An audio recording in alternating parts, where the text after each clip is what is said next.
नमस्कार, मैं डॉक्टर महेश वर्मा। 22 जनवरी को राम मंदिर प्राण प्रतिष्ठा का एक बहुत बड़ा आयोजन होने जा रहा है। केंद्र सरकार, यूपी की राज्य सरकार और पूरा देश दुनिया का मीडिया इस समय सिर्फ और सिर्फ राम मंदिर को ही दिखा रहा है और ऐसा लग रहा है कि भारत में इस समय राम राज्य आ गया है। ये केंद्र सरकार और जो हिंदूवादी संगठन है उनके विचार मैं आपको बता रहा हूं, इसमें मेरे विचार नहीं है।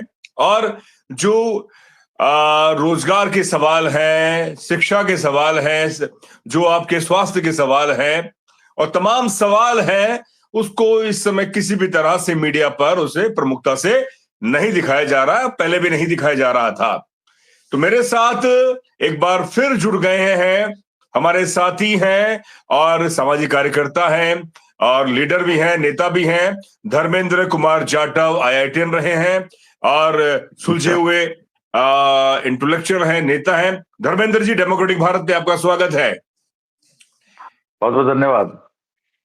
धर्मेंद्र जी, सवाल सीधा है। पहला सवाल आपसे राम मंदिर को लेकर, जिस तरह से राम मंदिर को लेकर एक बहुत बड़ा एक विचार बनाया जा रहा है कि राम राज्य और हिंदू राष्ट्र और केंद्र सरकार ने पूरे अयोध्या को जो एक पूरा वहां पर डेवलपमेंट किया है, उससे किसका फायदा होगा, पहले इसी पर सवाल करते हैं। जी बताइए। देखिए, अभी बीजेपी के पास जो रहा था, जो भी मुद्दा, ऐसा लगता है कि आने वाले समय में लोकसभा चुनाव है, तो ऐसा लगता है जिस तरीके से राम मंदिर को अति प्रमुखता दी जा रही है, वो लगता है कि बीजेपी के पास में जो सत्ताधारी दल है उसके पास में कोई मुद्दे नहीं है। वो लगातार इस कैंपेन को चला रहे हैं कि मंदिर वहीं बनाया है। मतलब उन्होंने जैसा कि ये बता रहे कि हमने प्रॉमिस किया कि राम मंदिर बनाएंगे, तो प्रॉमिस तो उन्होंने रोजगार भी किया था, प्रॉमिस तो उन्होंने गरीबी हटाने का भी किया था। तो उन प्रॉमिसेस पे बात क्यों नहीं करती? वो मंदिर वहीं बनाया है, तो साथ में ये क्यों नहीं लिखते कि हर साल 2 करोड़ रोजगार दिए हैं? इसका भी एक कैंपेन उनकी तरफ से आना चाहिए था। जैसा कि आपने बताया कि ये जो मुद्दे हैं, शिक्षा, स्वास्थ्य, रोजगार के मुद्दे कहीं दिखाई नहीं देते हैं। बेसिकली वो देखिए, जब धर्म पे चर्चा हो रही होती है, तो किसी अन्य चीज पर चर्चा करते हैं तो उस व्यक्ति को धर्म विरोधी बोल दिया जाता है। आज की तारीख में वैसा हो रहा है। खासकर जो मीडिया जो है, मेन स्ट्रीम मीडिया है, वो बड़ा ही कॉर्पोरेट मीडिया है, तो वो बड़ा इसमें एक मैं कहता हूँ कि एक अच्छा रोल प्ले नहीं कर रहा है लोकतंत्र के हिसाब से। बाइनरी खड़े करने में उनका बड़ा इंटरेस्ट है। वो आपसे जबरदस्ती आके विपक्षी पार्टियों से सवाल पूछेंगे। विपक्षी दल, अरे भाई 22 तारीख को जाना जरूरी थोड़ी है? क्या 23 तारीख को जाने वाले हिंदू नहीं कहलाएंगे? अगर मैं राम मंदिर में 23 तारीख को जाता हूं तो क्या मैं हिंदू नहीं कहलाऊंगा?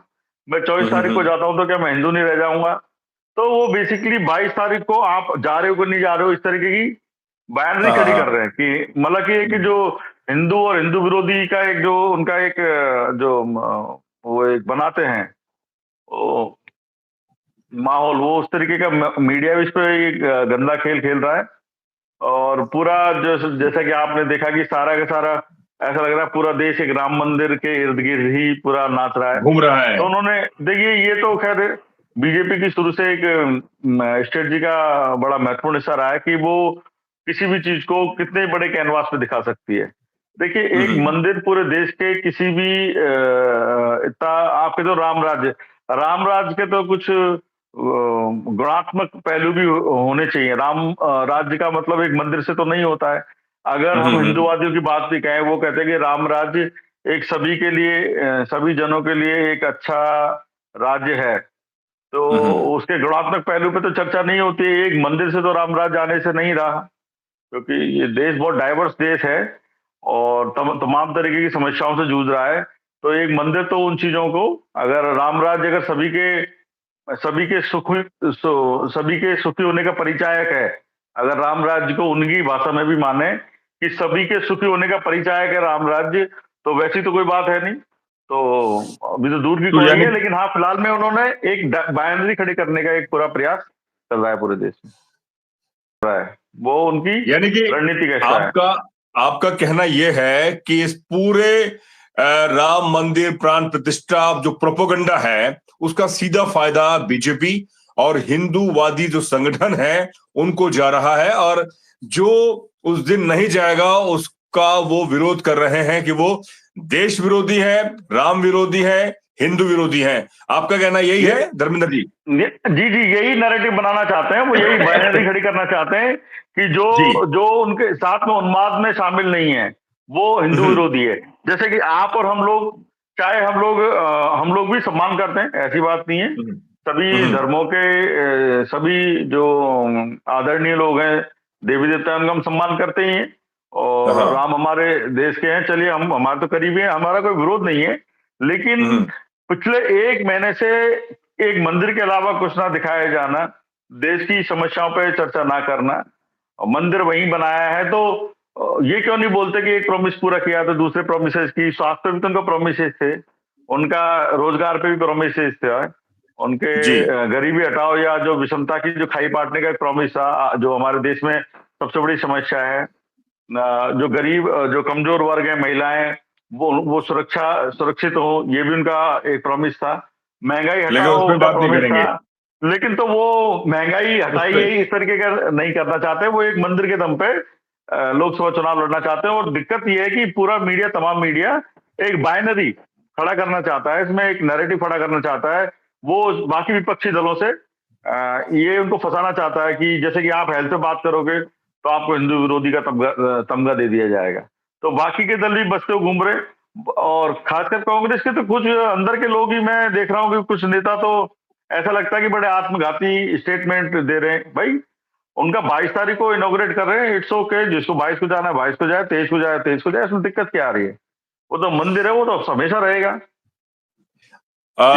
धर्मेंद्र जी, शंकराचार्य राम भद्राचार्य का आपने बयान सुना होगा, पढ़ा होगा। उन्होंने कहा कि जो राम को नहीं मानते वो कोट इन कोट चमार है, और इसका खुलेआम विरोध भी हो रहा है, और होना चाहिए। केंद्र सरकार उस पर धाराओं के तहत उस पर केस भी दर्ज होना चाहिए, लेकिन अभी तक किसी भी तरह का बहुत बड़ा सक्रिय तौर पर एक बड़ा विरोध नहीं हुआ। इसको लेकर क्या देखिए, कहेंगे? ये जो धर्म। जी।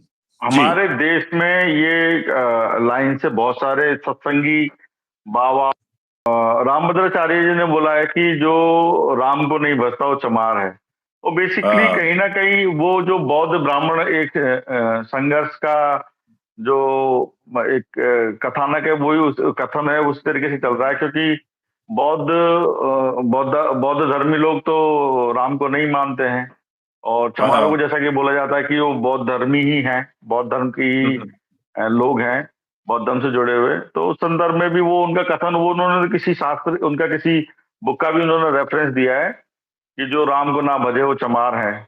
और वैसे अगर देखा जाए तो हमारे पूरे विश्व में केवल भारत में श्री राम की पूजा होती है, और उसमें भी अगर पूरे देश में देखा जाए तो एक बहुत छोटा सा हिस्सा है। तो पूरे देश में मुझे लगता है कि जो चमारों की संख्या ज्यादा हो गई। अगर रामभद्राचार्य की अगर बात करें तो पूरे विश्व में चमार तो चमार ही हैं फिर तो सारे सारे, क्योंकि राम को तो सब कोई नहीं मानते हैं। और हमारे देश में देखिए, राम के भी कई, यहाँ पे शब्द के, राम शब्द के कई अर्थ है। मतलब कि एक जो कबीर दास जी हैं, उनके राम हैं। कबीर दास जी खुद बोलते हैं कि मेरे राम दशरथ सुत राम नहीं है, मेरे राम तो ये जो अयोध्या के राजा राम है उनके भी राम है। मतलब कि वो एक ईश्वर या परम शक्ति की बात करते हैं, वो तो निरंकारी हैं, निर्गुण के कवि हैं, कौन, अपने कबीरदास जी। तो राम के भी कई वो हैं। तो लेकिन ये क्या है कि एक उन्माद जिस तरीके से फैलाया जा रहा है, उसमें बहुत सारे हमारे देश में जो सत्संगी बाबा हैं, ये जो आए दिन टीवी चैनल पे लगे रहते हैं, ये पहली बार नहीं है। ये आए दिन कुछ ना कुछ ऐसा विश्वमन करते रहते हैं, और ऊंच नीच का भेद बढ़ाने का प्रयास करते हैं, और अवैज्ञानिक बातों का प्रसार करते हैं। इनके आप अगर देखा जाए तो इनके तो बहुत सारे ये कार्यक्रमों पर रोक लगानी चाहिए, क्योंकि जिस तरीके से ये अवैज्ञानिकता को प्रसारित करते हैं, वो अगर देखा जाए तो संवैधानिक भावनाओं के अनुकूल नहीं है। लेकिन क्या करें, अभी शासन ही उन लोगों का है, लाखों की भीड़ उनके पास में होती है। तो अभी उन आपको नहीं पे उस लगता कि तरीके। ये जो बाबा, तथाकथित बाबा जो भाषण देते हैं या बयान देते हैं, ये क्या स्वतः ही देते हैं या इनके पीछे कोई एक प्लानिंग होती है कि इस समय जो इस समय जो एक माहौल बन रहा है कि आपको इस तरह के बयान देने हैं, कोई ऐसा कुछ है, इस तरह की कोई पीछे से है कि भाई इस तरह का बयान दे दो और आप एक शंकराचार्य देखिए हैं? जी। देखिए ऐसा तो कहना ठीक नहीं होगा कि किसी ने के इशारे पे ये बोलते हैं। हाँ, ये एक हाँ। उन्माद जो फैला हुआ है, उस उन्माद को इंटेंसिफाई करने के लिए, उस उन्माद की तीव्रता बढ़ाने के लिए हर काम करते हैं ये। चारों तरफ आप हम्म। देखेंगे कि उनको एक इस तरीके से उन्मादी माहौल में तो, और ये उन्माद ही केवल चैनल पे नहीं, सोशल मीडिया पे भी देखते हैं। हम इंस्टाग्राम की स्टोरीज पे देख रहे हैं कि लोग वहाँ किस तरीके से वीडियोज बना रहे हैं। यूथ खासकर हमारी जो नई जनरेशन, जिनको बहुत ज्यादा देश में बहुत ज्यादा नई पीढ़ी को बहुत ज्यादा वैज्ञानिक सोच का होना चाहिए था, आधुनिक हम्म। मूल्यों पर चलने वाला होना चाहिए, तो जिस तरीके से उन्मादी वीडियोज बना रहे हैं, तो और वो देखने में काफी पढ़े लिखे भी लग रहे हैं, क्योंकि उनकी जो बाकी वीडियोज देख रहे हैं बहुत पढ़े लिखे लोग भी हैं। तो मुझे लगता है कि ये अगर हमारी नई पीढ़ी को इस तरीके से अगर खराब किया जाता है, तो ये देश के लिए आने वाला समय बड़ा कठिन होगा। क्योंकि एक धर्मांध, हमारी जो पीढ़ी को अगर धर्मांध बनाते हैं हम, तो हम्म। किसी भी तरह से देश के लिए एक अच्छा संकेत नहीं है। बिल्कुल, आप आईआईटीएन हैं, बिल्कुल। तो धर्मेंद्र, मैं यही जानना चाह रहा हूं कि ये इस समय पूरा मीडिया, सरकार और धर्म गुरु, आप सही कह रहे हैं कि जो यानी कि धर्म के अंधे बना रहे हैं, उससे जो वैज्ञानिक दृष्टिकोण हमारे युवाओं के अंदर होना चाहिए, जिससे वो देश दुनिया में एक बड़ा मुकाम हासिल करें। लेकिन कहीं ना कहीं अगर उन्हें वैज्ञानिक बना दिया, तो वह सीधा सवाल करेंगे सरकार से, व्यवस्था से सवाल बिल्कुल। करेंगे। इस समय वो अंधे हुए पड़े हैं बस। जी।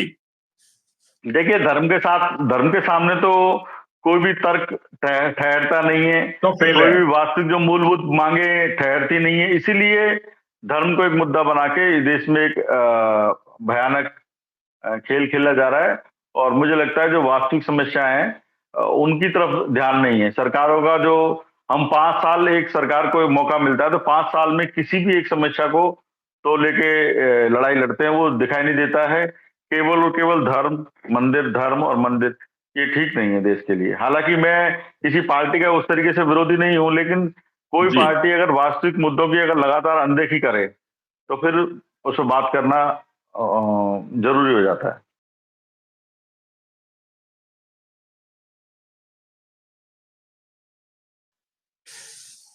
एक बड़ा सवाल ईवीएम को लेकर दिल्ली में लगातार जंतर मंतर पर जो सुप्रीम कोर्ट के वकील हैं और सामाजिक कार्यकर्ता हैं, वो लगातार ईवीएम का विरोध कर रहे हैं कि ईवीएम अगर बरकरार रही तो केंद्र सरकार भाजपा फिर दोबारा सत्ता में आएगी और लोकतंत्र का हास होगा, नष्ट हो जाएगा और पूरी तानाशाही हो जाएगी। लेकिन वहीं जो विपक्ष की सबसे बड़ी राजनीतिक पार्टी है कांग्रेस, और उसके साथ में अन्य राजनीतिक दल, वह अभी तक ईवीएम को लेकर बड़ी बयानबाजी नहीं कर रहे हैं। लेकिन जो साथ में छोटे छोटे दल हैं, वह ईवीएम का विरोध तो करते हैं, लेकिन कांग्रेस की तरफ से ईवीएम का विरोध नहीं हो रहा। अभी राहुल गांधी बड़ी एक न्याय यात्रा निकालने वाले हैं। क्या आपको नहीं लगता कि कहीं ना कहीं ईवीएम जो है, कि वाकई ईवीएम में छेड़खानी होती है या सिर्फ एक बड़ा मुद्दा बनाकर मोदी को टारगेट किया जाए?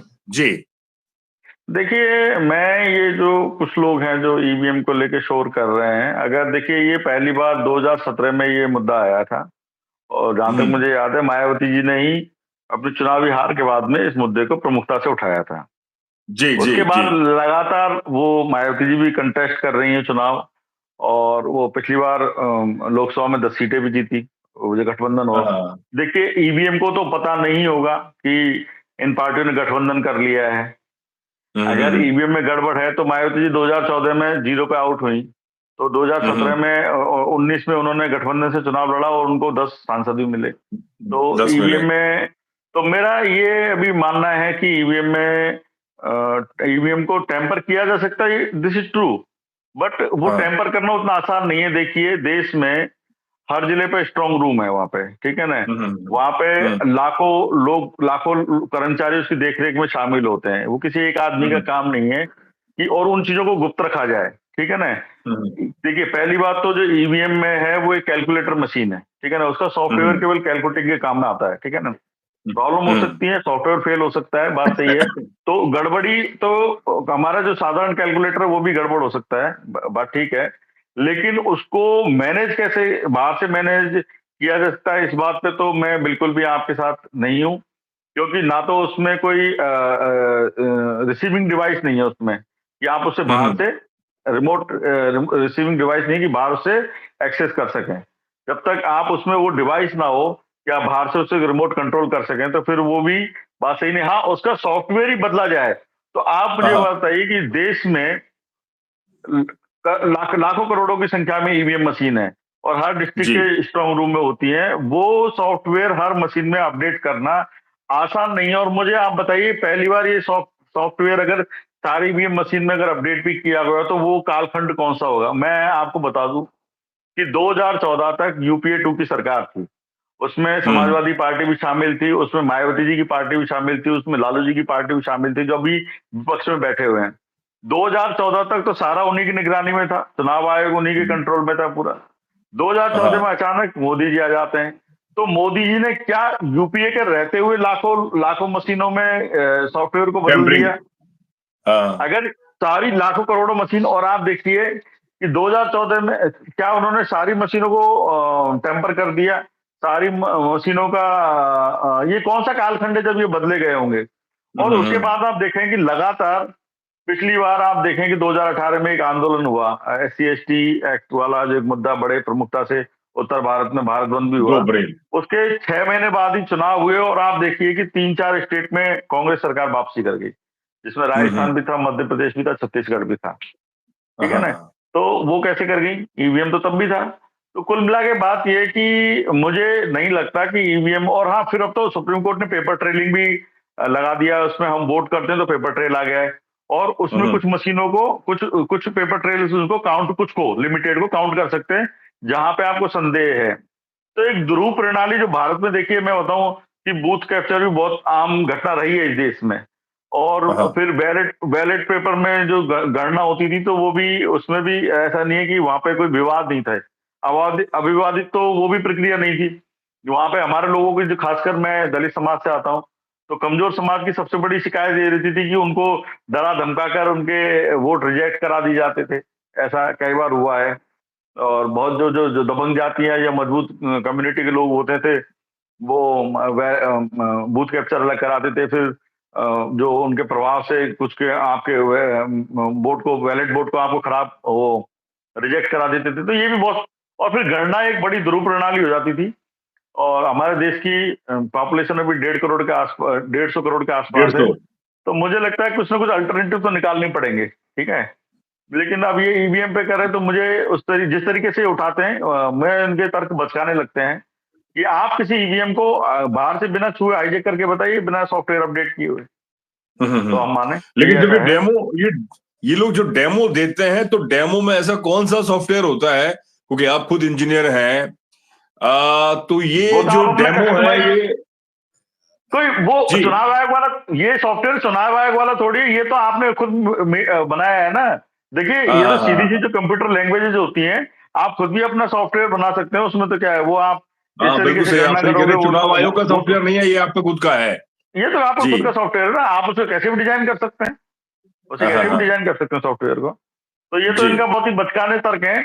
बाकी मेरा तो ये लंबे समय से, देखिए मैं बताऊं कि अभी भी चुनाव हुआ है, मुझे तो नहीं लगता किसी कैंडिडेट ने ऐसा शिकायत किया हो। मैं राजस्थान का रहने वाला हूं, मुझे किसी कैंडिडेट की तरफ से ऐसा नहीं आया कि मैं इस वजह से हार गया क्योंकि ईवीएम ने बहुत बड़ा घपला कर दिया और मैं हार गया। जी, जबकि यहाँ पे लोग 100-100 वोट से भी आ रहे हैं, 200-200 वोट से भी आ रहे हैं। लेकिन ये तर्क उन ये शिकायत उन लोगों को ज्यादा है जिनके पास ज्यादा वोट शेयर नहीं है। बहुत कम वोट मिलता है, वोट अधिकतर शेयर। पार्टियां वही लोग। यानी कि आप ये कहना चाह रहे हैं कि जो ये राजनीतिक पार्टियां हैं या जो ये संगठन है, उन्हें जमीन पर काम करना होगा और बड़े स्तर पर, लेकिन ये इसमें एक्चुअली, धर्मेंद्र जी, ये एक मैं बात और ऐड करना चाहूंगा कि इनकी बचकानी बातों के चलते एक इनकी इन बचकानी हरकतों का सबसे बड़ा नुकसान ये है कि हमारा अभी देश लोकतंत्र इसमें पनप रहा है अभी, ठीक है ना, बहुत मजबूत स्थिति में नहीं है लोकतंत्र, और बहुत ही एक बड़ा तबका अशिक्षित तबका है। अगर जी उनका लोकतंत्र पे विश्वास कमजोर हो जाता है तो ये हमारे देश के लिए अच्छी चीज नहीं है। ये खासकर जो ईवीएम वाले लोग जो अभी चल रहे हैं, ये इसके खतरे नहीं समझ पा रहे हैं। अगर कमजोर वर्गों का अगर ये विश्वास हट गया कि हम्म हम तो ये तो ईवीएम तो कुछ ये तो टेम्पर्ड है, और वो उसमें भाग ही नहीं ले, डेमोक्रेसी में भाग ही नहीं लेंगे कि ये तो हमारे जाने से कुछ नहीं होगा, तब बड़ा परिवर्तन लाना बड़ा मुश्किल हो जाएगा। ये लोग उस खतरे को नहीं समझ पा रहे हैं। अभी जो ईवीएम का ये जो लोग शोर तर्क आलाप रहे हैं, ये लोग तर्क दे रहे हैं कि अमेरिका यूरोप जो अमेरिका या उसके साथ यूरोपियन कंट्रीज ने ईवीएम को इस्तेमाल ना करते हुए बैलेट पेपर का इस्तेमाल कर रहे हैं, जबकि वो हमसे बहुत ज्यादा टेक्नोलॉजी के तौर पर आगे हैं। देखिए, एक तो अमेरिका का चुनाव का फॉर्मेट अलग है। आप यूरोपियन नेशंस की बात करोगे तो 10-15 करोड़ उनकी आबादी है। हमारी उससे भी आबादी कम है बताइए कई आप। देशों की।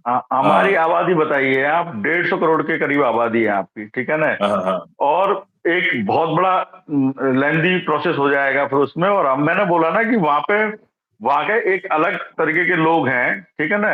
यहाँ के बूथ कैप्चरिंग वाला वहां पे कहानियां नहीं है वहां पे। जब ईवीएम को हम्म। भारत में इंट्रोड्यूस किया गया था तो ये भी बड़े तर्क थे कि हमारे देश में बूथ कैप्चर होता है, बैलेट काउंट, ये बैलेट चोरी हो जाते हैं, बैलेट बॉक्स चोरी हो जाते हैं। तीसरा ये था कि बैलेट जो काउंटिंग होती है उसमें भी बड़े स्तर पर धांधली होती है, और इसमें मसल पावर का यूज किया जाता है, अधिकारी कर्मचारियों को धमकाया जाता है, मारपीट हो जाती है, लड़ाई हो जाते हैं। ये इससे भी निजात मिलेगी, ये भी उसके शामिल थे ईवीएम के, ठीक है ना। पूर्व केवल चुनाव ईवीएम। पूर्व जी पूर्व चुनाव जी आयुक्त कुरैशी साहब ने कहा है कि जो बैलेट पेपर बॉक्स है, बैलेट पेपर की जो प्रणाली है, वो डिजास्टर है। साफ तौर पे कहा कि ईवीएम को इसलिए नहीं, लाया गया, जी, क्योंकि उससे बिल्कुल आप जी। मैं भी इस बात से सहमत हूं कि अभी हम्म हमारे देश में हम लोग बड़ी मुश्किल से उस दौर से निकल के आए हैं। हमने देखा कि किस तरीके से बूथ कैप्चर हो जाया करते थे। हालांकि अभी भी बोगस वोटिंग होती है, लेकिन अब उसकी मात्रा भी घट गई है। और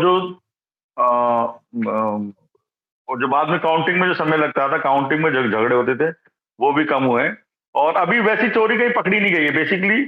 अगर ये कहीं बताएं कि भाई इस जगह ये प्रॉब्लम है, तो उस जगह का अगर पूरी पार्टी कहें कि भाई इस जगह पे एक वोटिंग हुए, इस जगह की ईवीएम को सारी मंगाओ, पेपर ट्रेल आपके सामने है ही। देखिए, पेपर ट्रेल जी। तो है, आपने देखा है कि पेपर गिरता है। तो सारी पार्टियां मिलकर किसी भी कॉन्स्टिट्यूंसी की काउंट कर लो, सुप्रीम कोर्ट भी इजाजत दे देगा किसी भी एक कॉन्स्टिट्यूंसी की। अगर पूरा देश गणना करवाना चाहे, पार्लियामेंट से आएगा तो बिल्कुल हो जाएगा। तो उसके लिए वो हटाने की जरूरत नहीं है। हाँ, लेकिन अब चाहते हैं कि उस तरीके से, पहले की तरीके से चुनाव को लड़ा जाए, जीता जाए, तो मुझे लगता है कि वो एक ठीक मांग नहीं है। और खासकर उसमें या- हमारे गरीब कमजोर लोगों को जो घसीट लिया जा रहा है, वो और भी दुखदाई है। यानी कि आप कह रहे हैं कि उसमें संसाधन बहुत ज्यादा इस्तेमाल होंगे। आखिर में सवाल आपसे, राम मंदिर प्राण प्रतिष्ठा के लिए अभी मैं खबर पढ़ रहा था अभी, बाबा साहब के परिवार को, मान्यवर काशीराम साहब के परिवार को और बाबू जगजीवन राम के परिवार को भी निमंत्रण भेजा है। क्या लगता है जी। आपको, ये निमंत्रण हमारे अब जो महापुरुष हैं उनके परिवारों को भेजा गया है? जी अब निमंत्रण तो पूरे देश को ही मिल रहा है साहब। हमारे घर पे भी 2 बार आ चुके हैं वो पीले चावल लेके और वो कार्ड लेके, उसमें तो कोई बात। जी। अभी तो स्वेच्छा की बात है, कब कौन जाना चाहता है 22 को भी शामिल हो सकते हैं। कोई बाद में भी कोई मंदिर जा नहीं रहा है, और जो भी दर्शन करना चाहेगा वो बाद में भी कर सकता है। और ये अच्छी बात है। अगर बीजेपी जो भी लोग हैं उनको तो सभी समाज को साथ लेके चलना चाहिए। ये वो जी जैसे कि खासकर जो अभी इस कार्यक्रम के आयोजन में लगे हुए हैं जो संगठन, वो अगर ऐसा सोचते हैं कि सभी हम तो सभी को साथ लेके चलते हैं, और दलितों को भी अगर वो हिंदू मानते हैं, तो अच्छी बात है अगर वो इनवाइट करते हैं तो। इसमें तो कोई यानी कि बुराई आप नहीं है। कहना, कोई बुराई नहीं है इसमें, जी, लेकिन ये सवाल तो यह है अच्छी कि बात है। राम मंदिर के नाम पर राजनीति ना हो। देखिए, वो तो राम मंदिर तो हमारे देश में पहले दिन से ही राजनीति ही है। हमारे देश में कोई कोई एक मंदिर हमारे पूरे देश का एक विषय कैसे हो सकता है?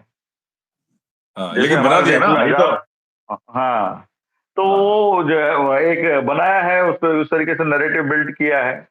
एक हाँ हाँ। जैसे ऐसा बताया जा रहा है कि अब देखिए, अल्पसंख्यक समाज हमारे देश में है, मुस्लिम समाज।